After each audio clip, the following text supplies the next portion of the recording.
One of California's biggest black market weed dealers might just be an NFL player. Pharmacy chain Rite is considering getting into the weed business. And recent comments by Supreme Court Justice Clarence Thomas could help free a man serving federal time for state legal cannabis distribution.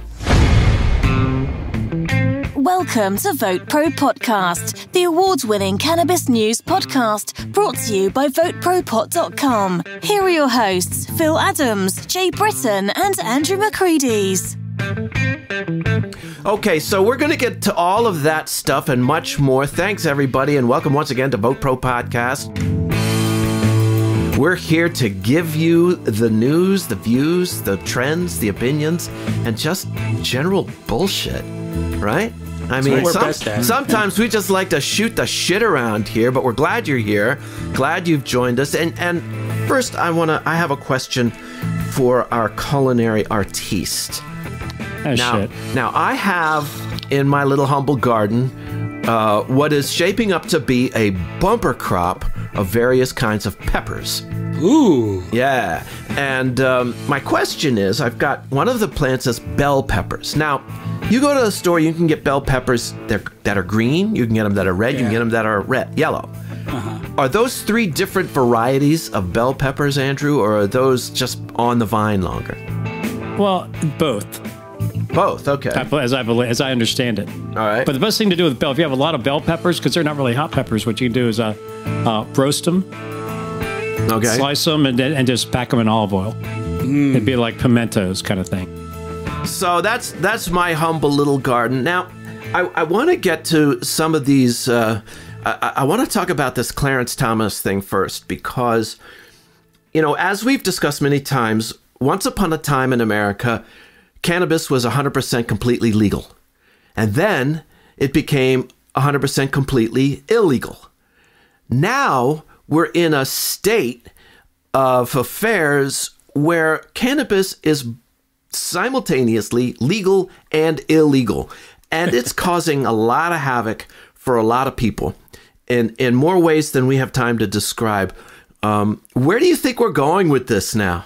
Well, I think it's like a seesaw. After a while, when there's so many states that are legal, it's going to make it really difficult for those illegal states to maintain the illegality. So go ahead. Well, I think what a lot of states are starting to do, and that's sort of the natural progression, is first thing they do is they decriminalize. Uh-huh. So I think that's what you'll start seeing. Or the first thing they do is medical. Yeah, But here's why I bring this up. Last June, a case was brought to the Supreme Court, which they didn't end up hearing, but it was a case involving an IRS investigation of a Colorado dispensary about tax exemptions that they were claiming. And at that time, Clarence Thomas, now we know Clarence Thomas as one of the High Court's most conservative members. But he denounced this inconsistency, particularly on the federal level, saying, that we have laws that simultaneously tolerates and forbids local use of marijuana. He says this strains the basic principles of federalism. Now, that's a big statement coming from, a Supreme Court justice and a conservative one at that. Why do you think he even made this statement? I mean, the Supreme Court isn't ruling on anything, are they? Well, there was a case presented to them about what's going on within Colorado, and I don't know the details of that. But in what has happened since then is a fellow named Luke Scarmazzo, who was given a 22-year sentence in a federal prison for operating a dispensary in California in compliance with California state law.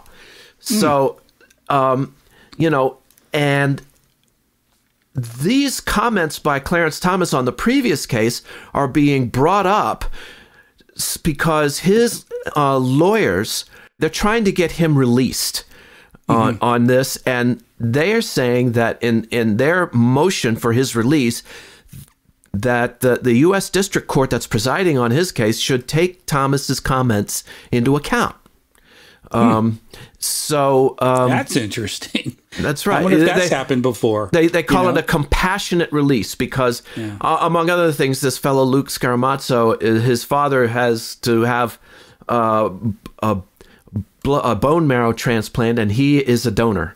So, oh wow! So I wonder why he was arrested and sentenced to 22 years if in a legal state. I mean, I assume he didn't have a license or the proper permits or whatever. No, well, still, according to the case, years? He was doing everything according to California state law, in compliance with California state law, and I don't know the reasons why. But there were a number of people that the federal government went after because, of course, they may have been in compliance with state law, but they were in violation of federal law.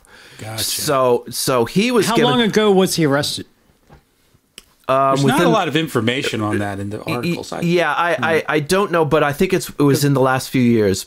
Yeah, because years ago they were raiding these legal grows, remember? And then Obama, who was the one that sort of put the well, it was during the Obama administration, and neither Obama nor Trump saw fit to release this guy. And I don't know how many Obama released, but I think he was the one who instituted the memo that said, let the states be the states and not interfere. But Trump also released a lot of people as a result of the First Step Act or in conjunction with the First Step Act. But for some reason, neither of them saw fit to release Mr. Scaramazzo. So I don't know. It's just we got one foot on the platform and one foot on the train, and we just can't seem to figure out. The federal government. We're waiting for the federal government to give us permission to do what most people have already decided is okay to do. What most states have already decided is okay to do. And the outcome is people like this poor guy get trapped in the middle, and you typically won't hear about him. But, there's a lot of questions on this for me. I would dig into it a little further. Like, it's hard for me to believe that this guy. Sure, there are details we don't know. Yeah, 22 years in a legal state. He must have been doing something pretty sketchy. Well, what happened? This was in California, correct? Correct. Yeah. Well, what happened was when they made marijuana recreationally legal in California, that the legislation really took its toll on the old medical marijuana rules. Right, which were in existence prior to recreational. Right, since 95. So there's some people growing since 95. Right, and you've brought that up on before about how those legal medical dispensaries were legislated out of business. Right, because of the zoning. Right. Well, not necessarily zoning, but certain areas that would not let. They don't, certainly they could vote on whether or not they wanted cannabis business in their area, in their jurisdiction, and a lot of people did, as we know. Well, we don't know all the story. There's got to be more to it than that. But speaking of California, I'm looking at a story here. I'm the guy that always, maybe a little too often, I bring up corruption. But MJ Biz Daily's got an article here, and it's all over the internet. It's not just there. But there's a guy. He's a former mayor of a Southern California city, and he's been indicted by federal prosecutors for bribery and wire fraud, and it stems from a corruption case tied to cannabis business licenses. So this guy, Richard Kerr, he's the former mayor of Adelanto, which I'd never heard of. It's in the desert northwest of Los Angeles. He was arrested a couple weeks ago on Friday after federal agents served a warrant to his home. And he's accused of taking nearly $60,000 in bribes and kickbacks and related to cannabis licensing. So, I keep seeing stories like this over the past few weeks, and I try to read them on the show.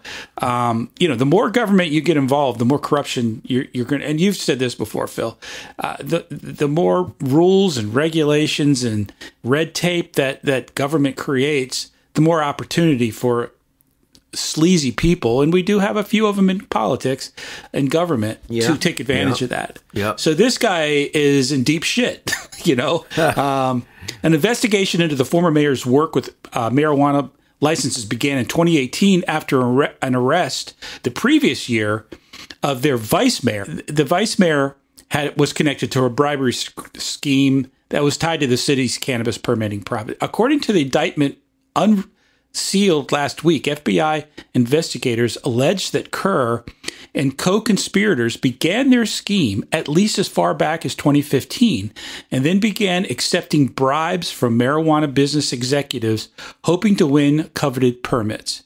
Kerr has pleaded not guilty to all charges filed against him, but he could face up to 160 years in prison if convicted on all charges. So how many times have we done stories on legislators, mayors, councilmen, senators, congress people who are, tied up with this kind of bribery? I mean, and we talk about it all the time, how the people who get these licenses in so many of these jurisdictions. Right, and what are we talking about doing here? We're talking about selling marijuana in a dispensary. Yeah, right, exactly. That's all we're talking about doing. There should be no problem with that. I mean, in America, people ought to be, you sell up. Now, everybody needs a business license, and certain licenses require different things. You can't, get the same license for a convenience store as you do for a liquor store, and that's fine. But this is all we're talking about. And these huge corruption scandals are the direct result of too much crony capitalism. Well, I think we've done too many of these stories. And then it's all over the United States. It isn't like just one state. So I think we've gotten to the point where this is just a fact of life. Yep, and it always has been. And it's fun to get incensed about it. But I think though the point that I'm trying to make. It's not just to say, oh, here's another corrupt politician. There's plenty of those around. The point is that the problem is that the regulations are ridiculous. The government, it's a completely government manufactured problem. And that's perfect way of putting it, Phil. Well, I'm known for putting things perfectly. So, so I've heard. Well, I can remember when you used to have to meet some guy behind the Rite Aid to buy some weed. Oh yeah, behind the dumpster. Now, apparently, maybe you'll be able to go right into the Rite Aid to buy your weed from now on. Cool. So the CEO Hayward Donegan said at it was the Wall Street Future of Everything Festival. Well, I never heard of that. That sounds pretty cool. Never heard of that either. No, he said there's a lot. He said the whole issue is complex, but Rite Aid is looking into getting into the cannabis business. Now, they have been carrying CBD products for a while now, I think since 2019. Okay. So they're obviously open to the idea of cannabis. That's crazy. So where are Rite Aids, Andrew? Are they all over the country or just certain states? Yeah, they're all over the place. Yeah. It's a national chain. It's interesting. What they're talking about, they said, but we're not talking about taking cannabis as a pharmaceutical. We're talking about using it as an alternative medicine. Like the homeopathic shit, I guess. Yeah, sure. Right, because I'm sure they have aisles at all the Rite Aids of all the homeopathic. They do. Well, they can get vitamin E oil. They can sell it with St. John's wort. The ginseng and the 5-hour energy. St. John's. So how does it work with them getting permits and such? I wonder. Well, they're looking into. They're considering it. That's what they're saying now. Interesting. Huh. Well, cool. Yeah. So no more hiding behind a dumpster. Walk we right might in. have to hide behind a dumpster and smoke it. Buy some Zit cream and a couple of pre-rolls. So, guys, I got a new Gallup poll here. You want to hear it? I always want to hear new Gallup polls. Just dying to hear the new Gallup poll. According to the latest Gallup poll, nearly half of U.S. adults have tried cannabis. So does that number surprise you at all? Have admitted 40? To trying cannabis. Yeah, have admitted. That's the operative word here. Yeah. Have admitted. So we know that number is low. It says 49% of respondents said that they have consumed cannabis. Right. And that's up from 1/3 2 decades ago. So 20 years ago it was about 33%.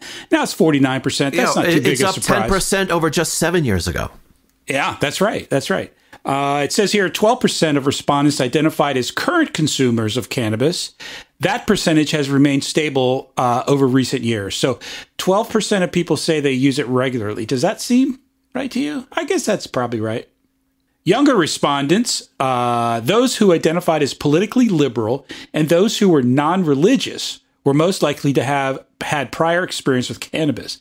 Men, 16%, were more likely than women, 9%, to identify as current marijuana consumers. All right. So I could see that. Although there's another poll that was out last week that showed that women are catching up with men in terms of the percentage who consume cannabis at a huge rate. I mean, really, they've like doubled their numbers in the past like 5 years. So. I have a theory about that. I think women are more health conscious than men, and they realize as a recreational drug, and comparing it to alcohol, especially. I think there's truth to that. Marijuana is just healthier. It's healthier. There's no hangover.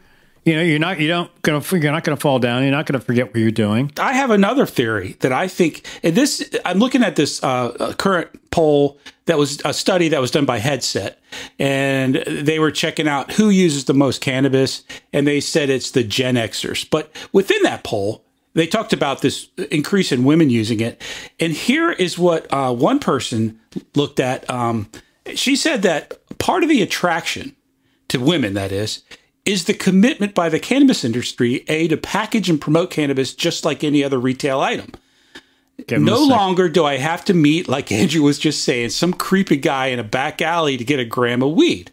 Right. Now I can walk. Like I can walk into a store, and just like I buy any other of my consumer goods, I can check out the product. Right. So it's talk safe. to somebody about what works best for my needs, right. and purchase what I need. Right. So I think there's a lot of truth to that. A guy is going to be a lot more likely to say, "Hey, I'll meet you at the, like you said, behind the Rite Aid at 1:00, and we'll exchange." A lot of women aren't going to take that risk, aren't going to do that, understandably. So now that it's legal, it's much easier, like you said, to walk into a store and just get what you need. So I would never meet someone behind a Rite Aid to buy weed.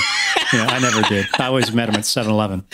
But yeah, you've got discriminating tastes. Yes, or the guy on the bicycle that comes to your apartment. Well, I did that when I was living in New York City. I had a delivery guy. Yeah, showed up with a backpack, and after a while, we we became friends, and he would come in, sit down, take his hat off, relax for a little bit, and they give him some water, soda or something. I see. How would you compare the quality of the weed you got from this guy to what you're getting at a dispensary? Is it pretty good? It was very close. Very, very close. Matter of fact, he would have 3 levels, the cheaper one, moderate, and then high test. And okay. he was selling, and he sold 8s for, oh God, what was it? It was like 75, 90, and like 110 or something. Okay. They sort of changed. So do the cops kind of look the other way for these guys pretty much? Or? Well, I think that, matter of fact, one day I called for a delivery and they said, sorry, we're closed today because we're celebrating our 25th anniversary. Wow. Yeah, no shit. That's crazy. They said the bosses are taking everybody out. Nice. I'm thinking, man, they could take you guys out for champagne and caviar for anyway. For that kind of money. But so, you know what? And some of those guys, they're just, they're cautious. They're not greedy. Yep. Careful. You always say, no, I had to be vouched for to get the phone number. And there's so many guys riding around on bikes delivering shit, in New York. Yeah. Oh, gosh. So do you guys follow sports? I know, Phil, you do to some degree. I follow sports pretty closely. I'm a big fan of college football and Major League Baseball and NHL hockey. Those are my... And pro tennis. But I love college football. Now in Virginia, we have legal sports betting, as you may know. That's right. And I got sucked into that. It became legal the end of the year last year, right in time for, or I guess it was the first of the year this year. It was right before the Super Bowl. So I got in, I downloaded one of the apps. I won't say which one. It doesn't matter. And they had this deal. I placed some bets on a bunch of different parlays and bets on the Super Bowl. And I won like $500. Nice. Well, here's the thing. I mean, that sounds like, God, you're good. No, everybody won $500 because the marketing is absolutely genius for these guys. Oh, yeah. You win. Yeah, you bet $50, you win $500 almost automatically, but you can't take that money out. You got to use it to bet more. And the figure, by the time you've bet and lost that $500, you're going to be so addicted to it that you're going to be a regular customer, which I have become. Right, and you've lost that $500 or more. Oh, a couple times.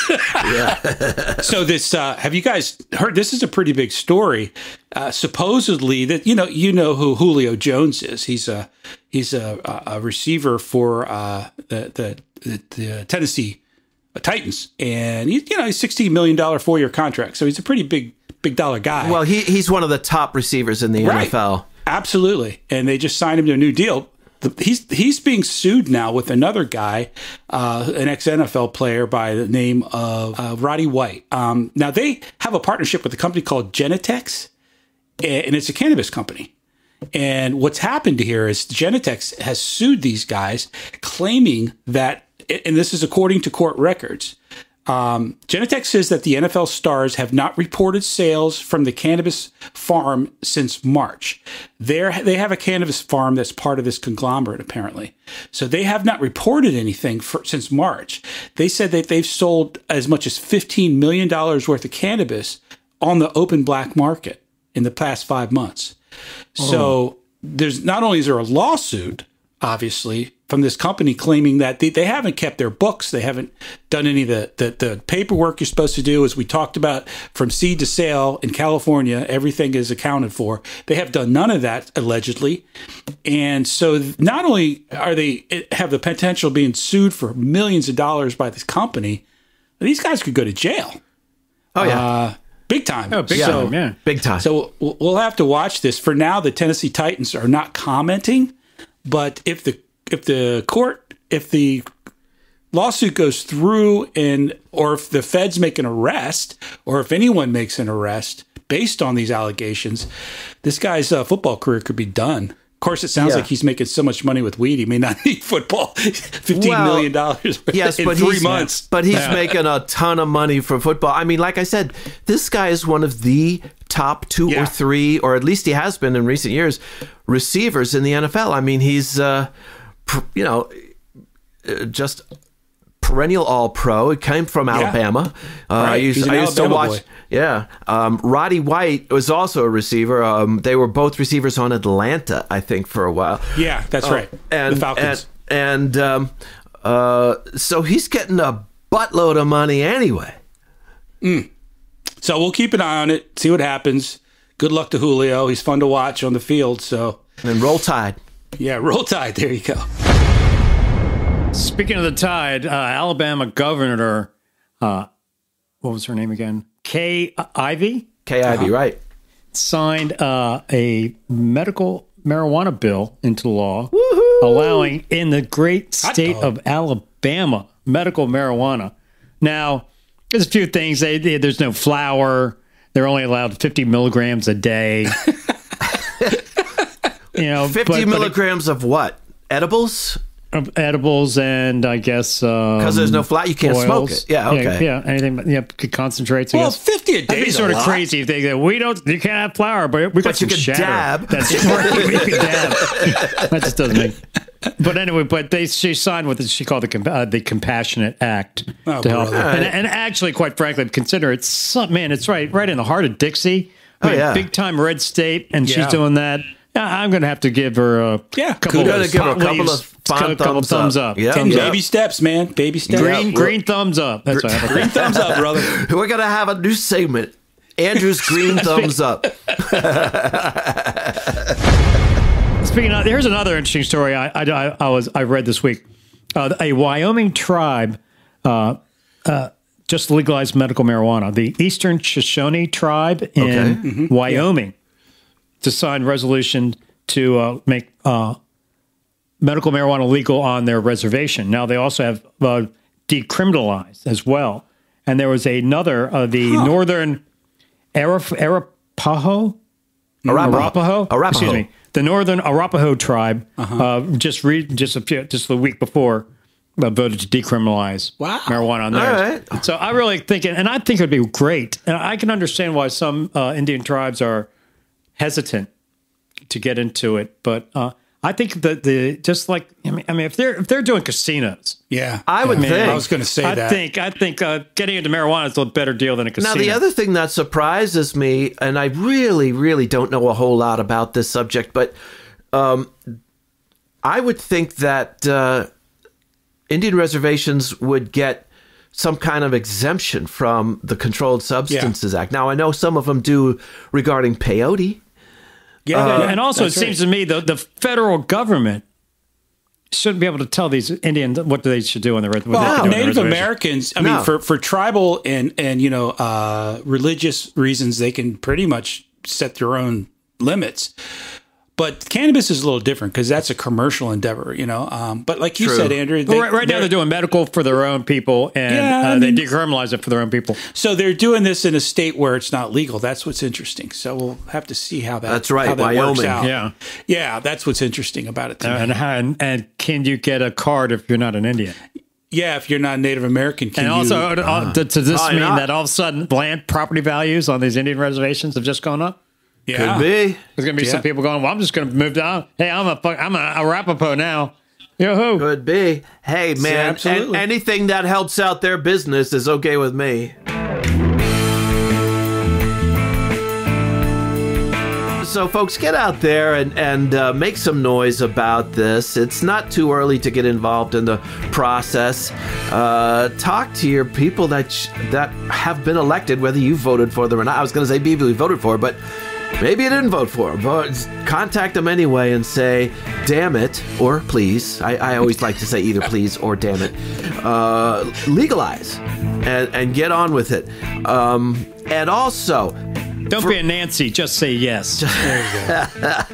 And, as always, we invite you to check us out on VoteProPot.com. Send us some information, anything you want to talk about. Hop onto Apple Podcasts. Give us a big old 5-star rating. We would love one of those. I was on Apple Podcasts today. Were you? Yeah, I was listening to your book, your Blood of the Summit podcast. I listened to the epilogue. Which you did. You had an epilogue, or no, the prologue. Prologue. Epilogue comes at the end. Right. The prologue. You'd done one earlier as a tease for the book, but you redid it for this one, and great job redoing. I really liked the first one, but this one. Well, great. I'm glad, and give it a 5-star rating, and folks, if you happen to jump onto Blood of the Summit on Apple Podcasts, give that a 5-star rating. Anything you can do would be helpful. But I digress. We could talk all day about this, but thank God we're out of time. Jay, tell us how to get in touch. Send us an email at podcast@votepropot.com. Now, I really appreciate everyone listening to the podcast, but we do a lot more on social networking. So please get involved. You can get online. Today, I actually posted something on Facebook about juicing fresh marijuana leaves, which is something I'm really into. I really think is interesting. I've never done it. But I would like to. Right. I'm thinking about moving to Virginia so I can. It might taste like shit, though. No. Actually, I've looked at some recipes, and and only about maybe like a quarter to a third of the smoothie you make with it should have cannabis. You put other stuff in. I would put. But that's all apples, in the article bananas. That you posted on Facebook. No, actually, it was just a little post. Yeah. Anyway, so what you can do, so please go to Facebook and LinkedIn are the big ones, but Twitter and Instagram are on there too. So just go on to one of those and do a search for Vote Pro Pot.